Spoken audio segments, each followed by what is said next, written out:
Welcome student. Civil second year third semester building construction.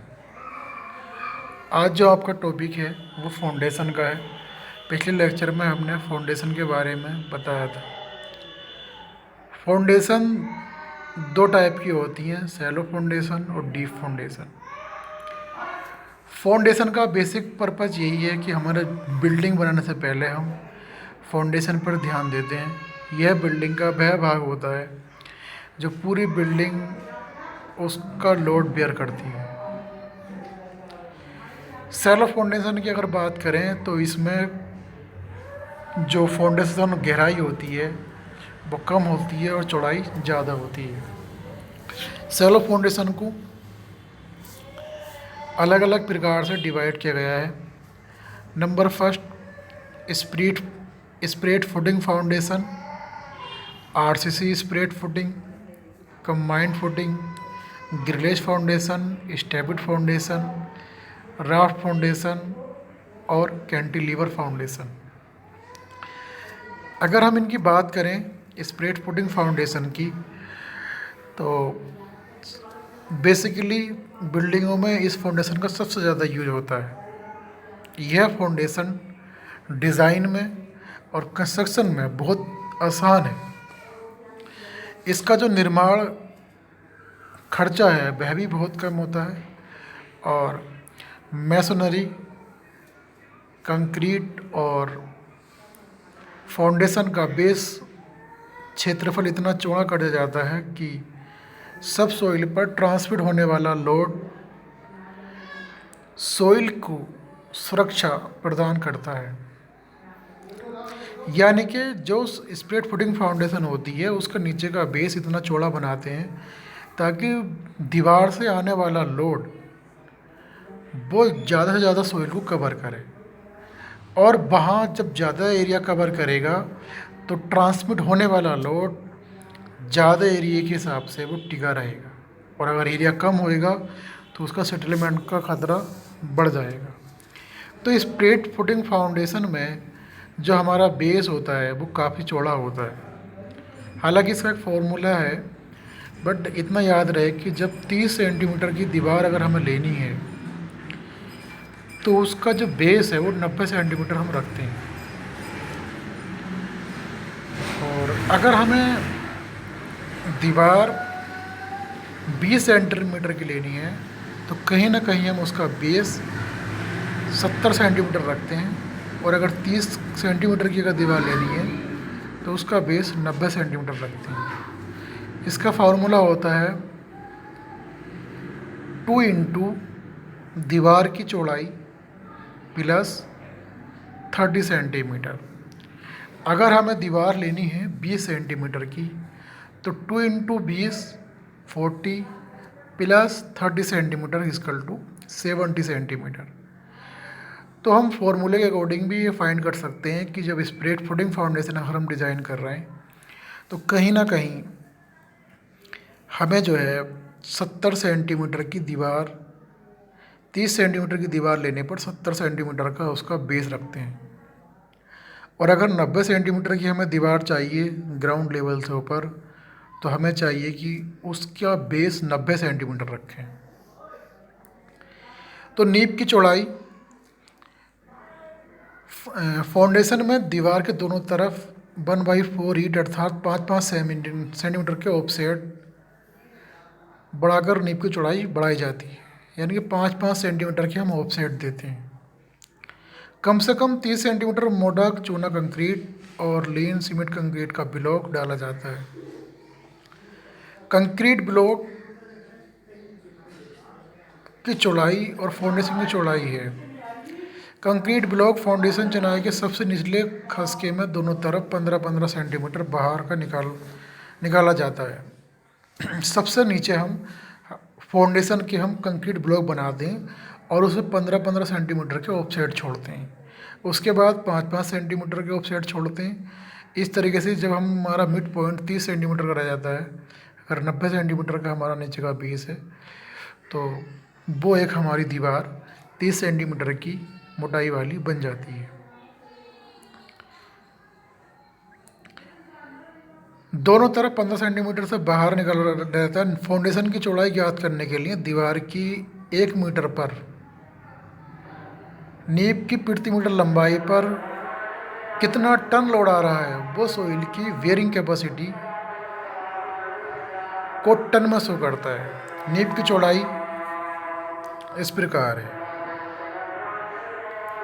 तो नींव की चौड़ाई के लिए हमने बताया था width of foundation 2t plus 30 centimetre. T means thickness, wall की थिकनेस कितनी है। तो हमें देखना है 20 × 2t प्लस 30, और जहाँ टी है दीवार की मोटाई सेंटीमीटर में। तो फाउंडेशन की चौड़ाई दोनों विधियों से निकाल सकते हैं। इसमें बी का अधिक वाला मान लिया जाता है। फाउंडेशन की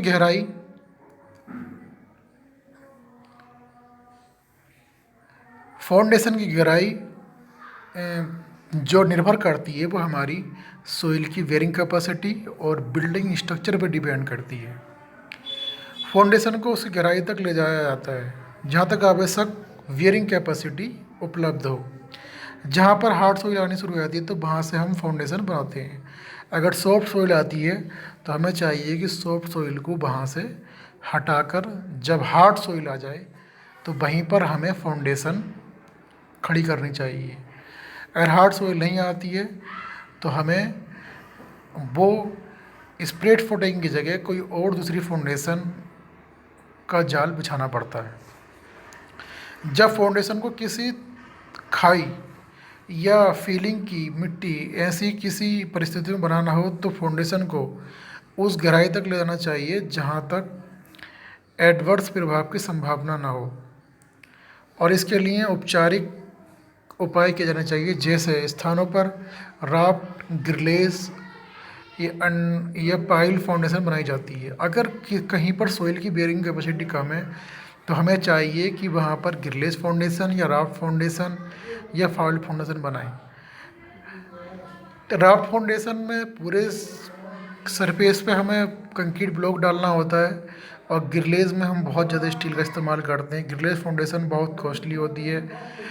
पाइल फाउंडेशन भी बहुत कॉस्टली होती है और इसका निर्माण बहुत कठिन होता है। जहाँ पर स्ट्रक्चर बहुत हैवी बनाया जाता है तो वहाँ पर हम पाइल फाउंडेशन बनाते हैं। बट जहाँ की सोइल बेयरिंग कैपेसिटी बहुत कम है तो वहाँ पे हम फाइल फाउंडेशन बना सकते हैं।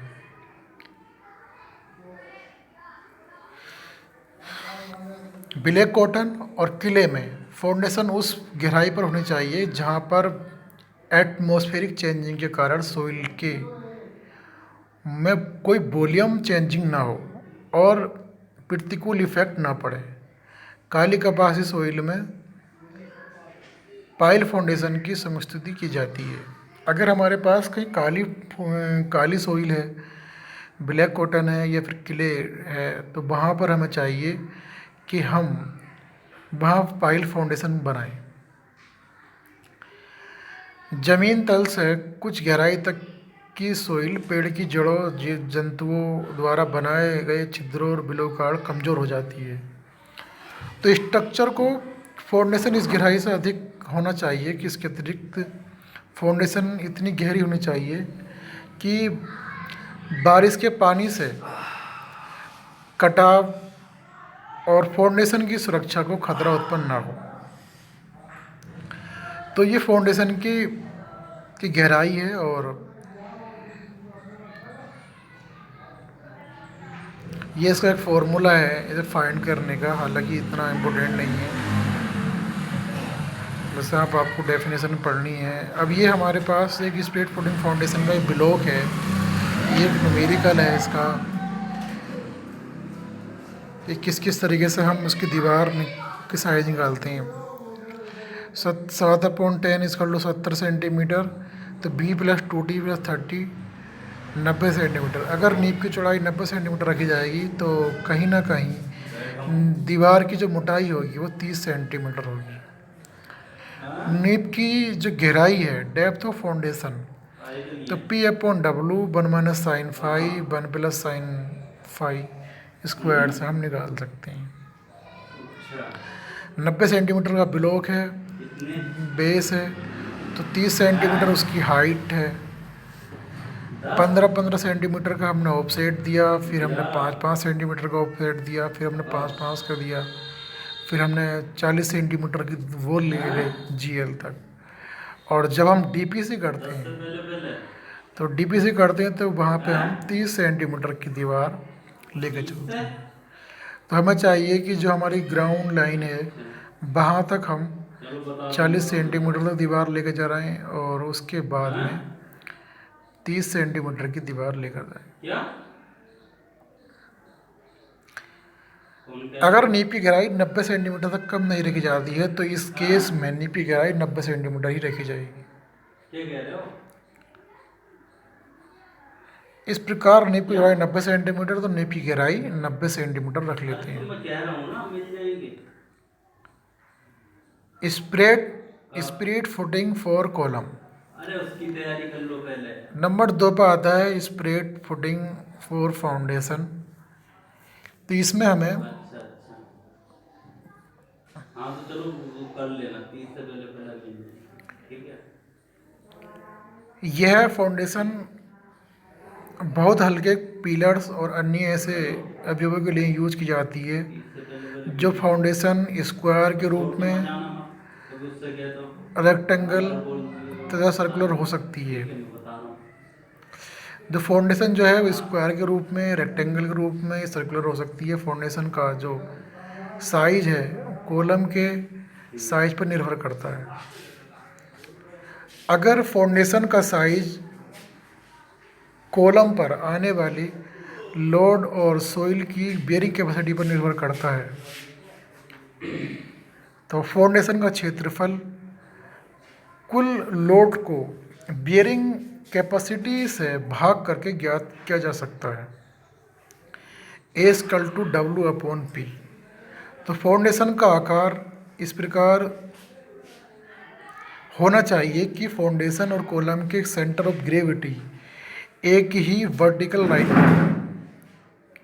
तो फाउंडेशन का आकार ऊपर से नीचे की तरफ खस्सी की सहायता से बढ़ाया जा सकता है। जिस तरीके से अगर हमें कोई कॉलम हमें ड्रा करना है तो कॉलम के लिए हमें चाहिए कि उसके चारों तरफ हम ऑफसेट छोड़ के चलें स्क्वायर रूप में।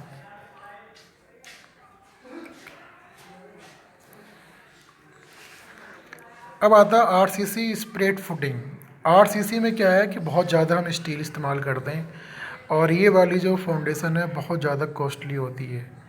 जब किसी दीवार या कॉलम पर अधिक सोइल की बियरिंग कैपेसिटी कम हो तो ऐसी कंडीशन में हम आरसीसी स्प्रेड फुटिंग का यूज़ करते हैं।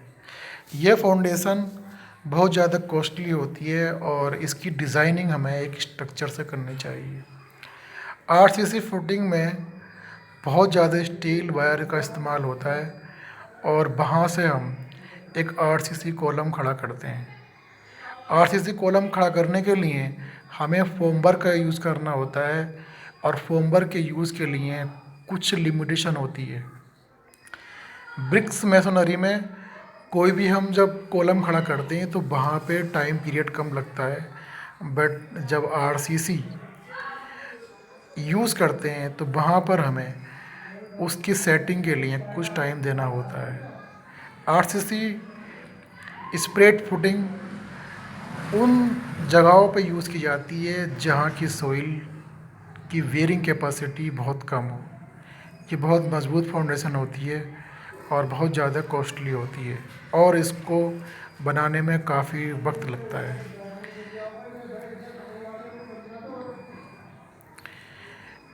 आरसीसी स्प्रेड फुटिंग का जो यूज़ है वो बहुत ज़्यादा नहीं है। आरसीसी स्प्रेड फुटिंग फाउंडेशन का एक हमने ब्लॉक यहाँ शो किया है, आप इसका फिगर फ्री हैंड ड्रा कर सकते हैं। अगर बिल्डिंग ड्राइंग में अगर बात करें अगर आरसीसी फुटिंग की तो वहाँ पे ये फिगर हमें बहुत ज़्यादा मेजरमेंट करके ये बनानी होगी।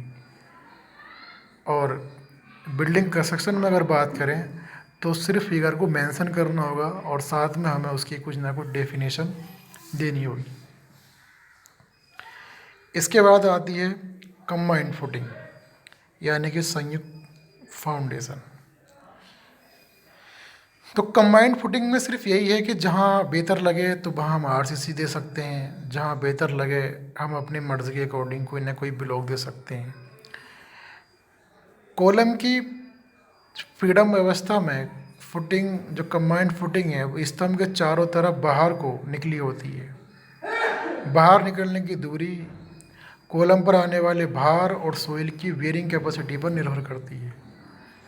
भारी कॉलम में यह दूरी काफ़ी अधिक होती है। यदि कोई भारी कॉलम बिल्डिंग की लिमिटेशंस के निकट बनाना हो तो वहाँ पर हम कंबाइंड फुटिंग का यूज़ करते हैं। फाउंडेशन का कुछ भाग सीमा रेखा से बाहर दूसरे व्यक्ति का की वाली भूमि में बनाना पड़ेगा जो वांछित नहीं है। अगर यह फाउंडेशन अपनी सीमा में रहने के उद्देश्य से कॉलम को सीमा रेखा से थोड़ा अंदर कर बनाया जाए तो ये पूरी तरीके से उपयोग नहीं है। तो कंबाइंड फुटिंग हम ज़्यादातर यूज नहीं करते हैं क्योंकि इसका जो स्ट्रक्चर है फाउंडेशन का वो इतना बड़ा है कि वो दूसरे पर्सन के एरिया को कवर करता है। इसलिए हमें चाहिए कि कंबाइंड फुटिंग हम इस्तेमाल ना करें। और बेसिकली जो बिल्डिंग हम बनाते हैं रेसिडेंशियल, वहाँ पर हम कंबाइंड फुटिंग इस्तेमाल नहीं कर सकते क्योंकि हर इंसान का अपना पर्टिकुलर एक एरिया होता है, उसका प्लॉट होता है, वो दूसरे के प्लॉट में अपनी फाउंडेशन नहीं ले जा सकता, और अगर ले जाना चाहता भी है तो दूसरा इंसान उस चीज़ से एग्री नहीं है। इसलिए कंबाइंड फुटिंग हम ऐसी जगहों पे इस्तेमाल नहीं कर पाएंगे। अगर बहुत बड़ा हमारे पास एरिया है तब हम कंबाइंड फुटिंग यूज़ कर सकते हैं। तो कंबाइंड फुटिंग में बस इतना ही है कि उसमें हम बहुत बड़ा एरिया हम कवर करते हैं ताकि सोइल की बेयरिंग कैपेसिटी कम है, तो सोइल पर होने वाला ट्रांसमिट लोड ज़्यादा एरिया कवर करेगा, तो सोइल पर जो फाउंडेशन है उसका सेटलमेंट आसानी से नहीं होगा। जब ज़्यादा एरिया कवर करेंगे तो सेटलमेंट के लिए ज़्यादा एरिया होगा, तो सोइल की बेयरिंग कैपेसिटी बढ़ जाएगी। इसलिए हम इसका इस्तेमाल करते हैं, बट रेसिडेंशियल में और जहाँ पर हमारे नगर निगम, सिटीज़, विलेज हैं जो घनी आबादी हैं, वहाँ पर हम स्प्रेड कंबाइंड फुटिंग फाउंडेशन का यूज़ नहीं कर सकते।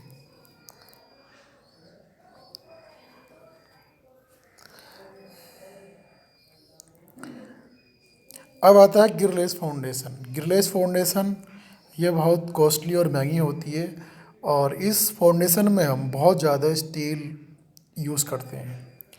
ये फाउंडेशन हम वहीं यूज़ करते हैं कि जहाँ पर हमारा स्ट्रक्चर एक बहुत मल्टी स्टोरी या कॉमर्शियल बनाना हो और हमें वहाँ पे बनाने में कोई दिक्कत ना हो। मगर जहाँ की सोइल बेयरिंग कैपेसिटी कम होती है वहाँ पर हम गिरलेस फाउंडेशन का यूज़ करते हैं। यह फाउंडेशन स्टील स्ट्रेंचर्स और कॉलम के लिए बनाई जाती है, और जब हमें कोई कॉलम खड़ा करना हो तो वहाँ पर हम इसको बनाते हैं। सोइल की बेयरिंग कैपेसिटी कम होने की स्थिति में कभी कभी गिरलेस फाउंडेशन हल्की और बहुत हल्की बनानी पड़ती है। इसमें कम गहराई पर ही फाउंडेशन का आवश्यक क्षेत्रफल यूज़ किया जाता है। जहाँ पर हमें बहुत कम एरिया में फाउंडेशन बनानी हो एक लिमिटेशन के अंदर, तो हमें चाहिए कि हम गिरलेस फाउंडेशन बनाएं। हम वहाँ पे उतना स्टील और कंक्रीट डाल देंगे ताकि वहाँ मजबूती आ जाए। गिरलेस फाउंडेशन में यूज़ किए जाने वाले कुछ मटेरियल हैं जिनके आधार पर हमें मोटे तौर पर दो भागों में बांटा गया है। गिरलेस फाउंडेशन में एक हमारी स्टील गिरलेस फाउंडेशन और एक टिम्बर गिरलेस फाउंडेशन में, जैसे मैंने बताया कि स्टील की बनाई जाती है, बट ये लकड़ी की बनाई जाती है। तो कुछ जगहों पर हम गिरलेस फाउंडेशन में लकड़ी के जो मेंबर्स हैं उनका यूज़ करते हैं, और कुछ जगहों पर हम स्टील का यूज़ करते हैं। ज़्यादातर आज के चलन में हम स्टील का ही ज़्यादा यूज़ करते हैं, क्योंकि स्टील की और कंक्रीट की जो बॉन्डिंग होती है वो काफ़ी मज़बूत होती है और इसकी लॉन्ग लाइफ होती है। मगर कुछ जगहों पर हम टिम्बर गिलेस भी यूज़ करते हैं। Steel grillage foundation. Steel grillage foundation में स्टील की कुछ वायर्स का यूज किया जाता है और जिन्हें एक दो टायर में लगाया जाता है। ग्रिलेज में ऊपरी ऊपरी भाग और निचले भाग के धरनों को लंब दिशा में लगाया जाता है, यानी कि हम बिल्कुल सीधा खड़ा करते हैं और एक के ऊपर एक करके उसको खड़ा करते रहते हैं।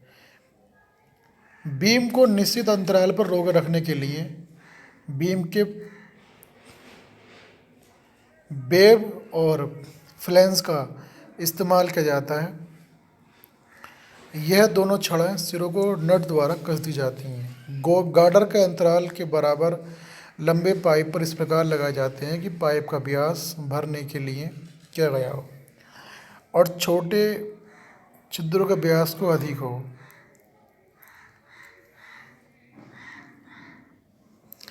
तो ग्रिलेज फाउंडेशन में क्या है, अगर हम स्टील वायर इस्तेमाल कर रहे हैं तो वहाँ कहीं ना कहीं वेब और फ्लैंज का बहुत बड़ा इंपॉर्टेंट पार्ट होता है। वेब किसी भी ग्रिलेज फाउंडेशन का एक मिड का भाग होता है और फ्लैंज जो होता है वो उसका ऊपरी भाग होता है। तो उस कुछ जगहों पर हम इसको नट द्वारा कसते हैं, कुछ जगहों पर हम इनको वेल्डिंग द्वारा ही चलाते हैं। इसमें हमने एक ग्रिलेज फाउंडेशन का एक फिगर लिया है, एक इसका प्लान है और एक इसका सेक्शन एलिवेशन है। प्लान किसी भी फिगर का टॉप व्यू यानी कि ऊपरी दृश्य होता है और एलिवेशन किसी भी फिगर का एक फ्रंट व्यू होता है। और सेक्शन एलिवेशन की अगर बात करें तो सेक्शन एलिवेशन किसी भी फाउंडेशन का या स्ट्रक्चर का या बिल्डिंग का वह भाग होता है कि अगर हम उसको बीच में से काट दें तो ग्राउंड में जो अर्थ के अंदर फाउंडेशन है उसका किस तरीके से डिजाइनिंग है।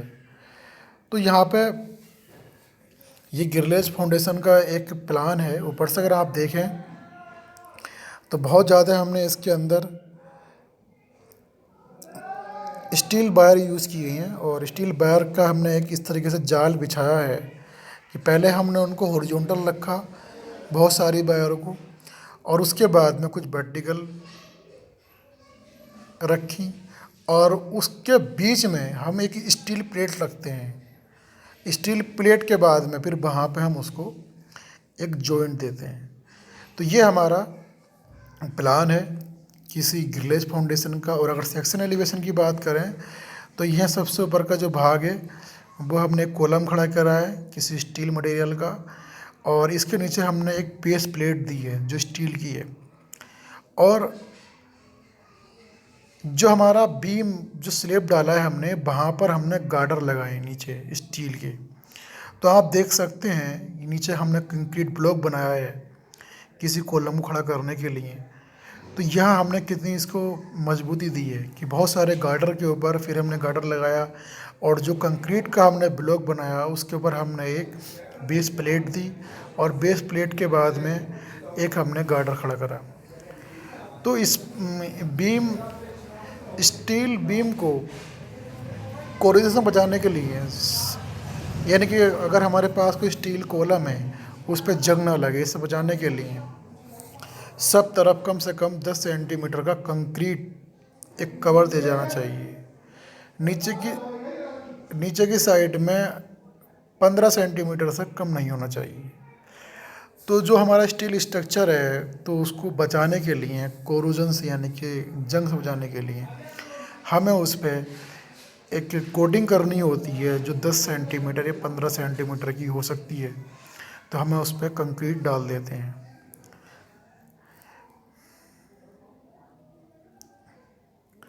तो निर्माण विधि सबसे पहले हमने नाप कर पूरे एरिया को खुदाई की, उसके बाद में अच्छी तरीके से समतल किया और एक फाउंडेशन पर 15 सेंटीमीटर की मोटाई में अच्छी सीढ़ी की एक सीमेंट कंक्रीट डालते हैं पहले और उसके बाद उसकी अच्छी तरीके से कुटाई करने के बाद फिर उस पर हम एक ग्रिलेज फाउंडेशन खड़ा करते हैं। तो आज के लिए इस लेक्चर में इतना ही और बाकी जो फाउंडेशन बची हैं अभी सैलो फाउंडेशन में हम बात कर रहे हैं तो अगले लेक्चर में बताएंगे। Thank you.